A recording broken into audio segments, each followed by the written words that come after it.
Break के बाद रुक करेंगे यूपी बुलेटिन की ओर, जिसमें बात होगी प्रतापगढ़ की, जहां आसमान में रहस्यमय उड़ान देखी गई। साथ ही बात होगी संभल की, जहां थाने के सामने रील बनाने वाले युवक को पुलिस ने गिरफ्तार कर लिया। ऐसी और भी तमाम खबरों पर विस्तार से करेंगे चर्चा। बरेली मारवाड़ीगंज स्थित श्री राधा कृष्ण मंदिर इस बार भव्य धार्मिक आयोजन का साक्षी बनने जा रहा है। यहाँ 8 सितंबर से 15 सितंबर तक श्रीमद् भागवत कथा एवं पितृ यज्ञ का आयोजन होगा।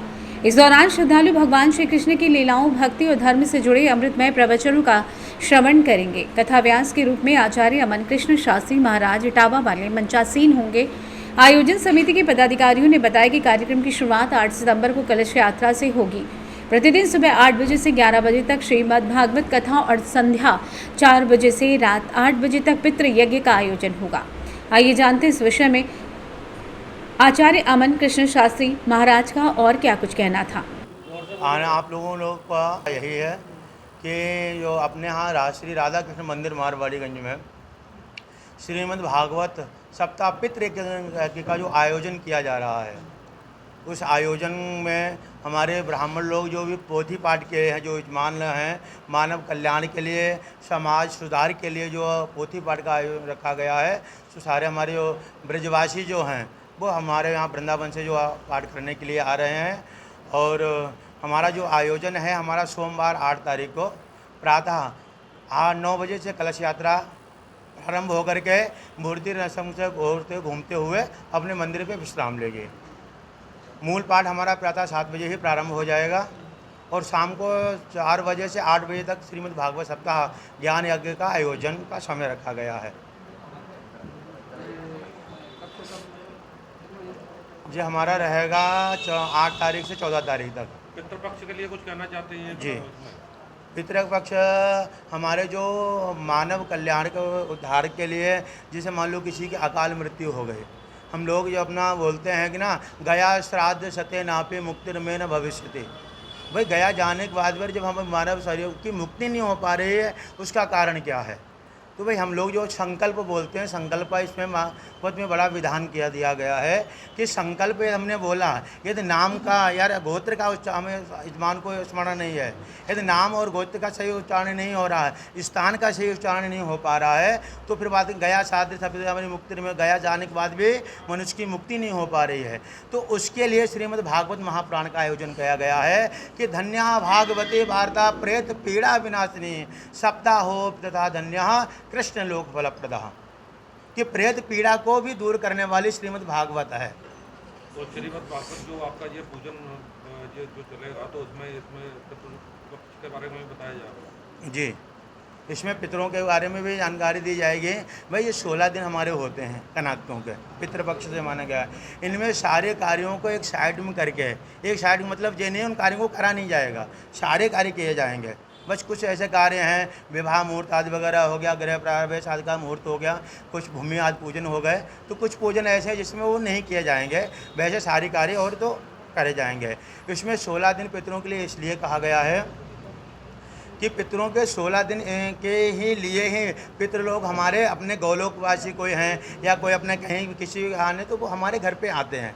16 दिन हमारे यहाँ निवास स्थान करते हैं, रहते हैं। हम लोगों की दिनचर्या को देखते हैं कि कौन कैसा रह रहा है, किसका कैसा आहार है, किसका व्यवहार है, कैसा सामाजिक प्रतिष्ठा आदि वगैरह है, अपने घर परिवार में माता पिता का कैसा स्वागत सत्कार कर रहे हैं, सम्मान कर रहे हैं। ये तो हम लोग वास्तविक माता पिता की सेवा करते हैं, तो वो बड़े प्रसन्न होकर के, खुश होकर के हमें आशीर्वाद दे करके जाते हैं। और हम अपने माता पिता की सेवा नहीं कर पाते हैं। भाई कुछ बच्चों को मानना होता माता शत्रु पिता वैरी, ऐसा भाव भी रखते हैं।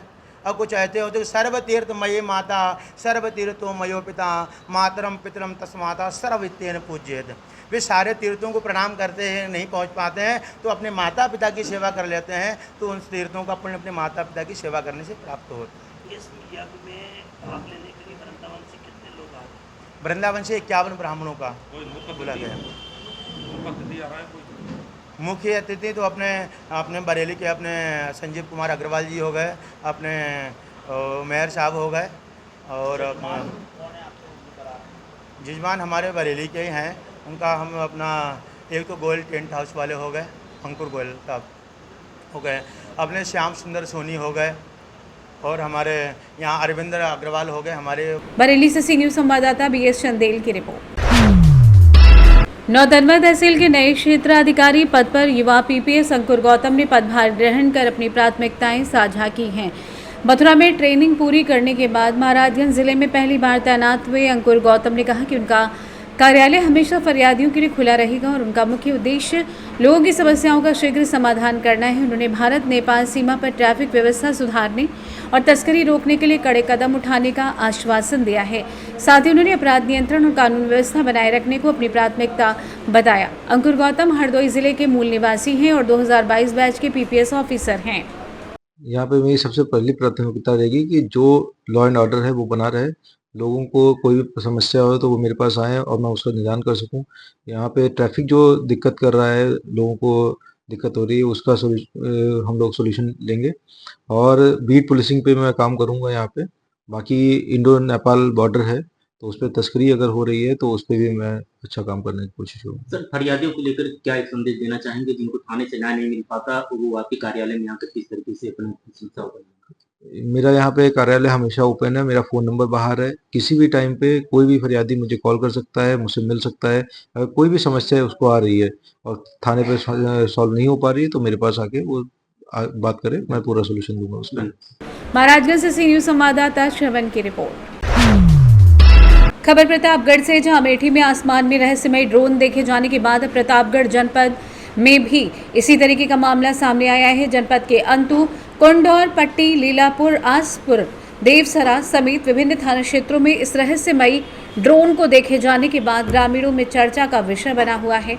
बीती रात विकासखंड सांडवा चंडिका जलालपुर गांव में आसमान में ड्रोन जैसी वस्तु देखी गई जो नदी के किनारे जा गिरी, जिससे ग्रामीणों में हड़कंप मच गया। लोगों ने आशंका जताई है कि कैमरा ड्रोन हो सकता है, जिसकी सूचना थाना कन्हौडौर पुलिस को दी गई। जानकारी के अनुसार ये रहस्यमयी ड्रोन जलालपुर गांव में नदी के किनारे आकर गिर पड़ा। घटना की सूचना तत्काल पुलिस को दी गई। सूचना पर पहुंची कन्हौडौर पुलिस ने मौके का मुआयना किया और ड्रोन को कब्जे में लेकर जांच शुरू कर दी। ग्रामीणों का कहना है कि रात में अचानक आसमान में इस तरह की उड़ती वस्तु से लोग दहशत में आ गए। पुलिस का कहना है कि मामले की जांच जारी है। इस ड्रोन में कैमरा नहीं है और ये कहां से आया और किसने उड़ाया, इसकी जानकारी जुटाई जा रही है। प्रतापगढ़ से सी न्यूज संवाददाता इस्माइल खान की रिपोर्ट। संभल में थाने के सामने एक युवक इंस्टाग्राम पर स्टार बनने के लिए रील बना रहा था, लेकिन पुलिस की सख्ती ने उसका ये सपना जल्द ही तोड़ दिया।